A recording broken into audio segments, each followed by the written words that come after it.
നമസ്കാരം. സമഗ്രയിലേക്ക് സ്വാഗതം.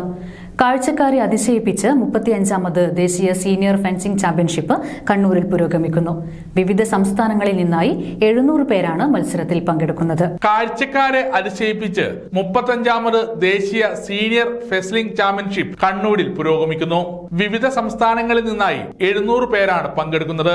കേരളത്തിൽ പൊതുവെ കണ്ടുപരിചയമില്ലാത്ത ഫെൻസിംഗ് മത്സരം കാണാൻ നിരവധി പേരാണ് കണ്ണൂർ മുണ്ടയാട് ഇൻഡോർ സ്റ്റേഡിയത്തിൽ എത്തുന്നത്.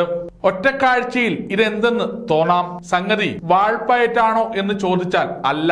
കൂർത്ത മുനയുള്ള സാബ്രെ, ഫോയിൽ, എപ്പി എന്നീ പേരുള്ള 3 ആയുധങ്ങൾ ഉപയോഗിച്ചാണ് പോരാട്ടം. പ്രത്യേകതരം പ്രതലത്തിൽ നിന്ന് മെറ്റൽ ആകിരണമുള്ള ജാക്കറ്റ് ധരിച്ചാണ് മുഖം മറച്ചുള്ള മത്സരം. ഡിസംബർ 31 തുടങ്ങിയതാണ് ചാമ്പ്യൻഷിപ്പ്. സംഘാടകർ ഫെൻസിംഗ് അസോസിയേഷൻ ഓഫ് കേരള.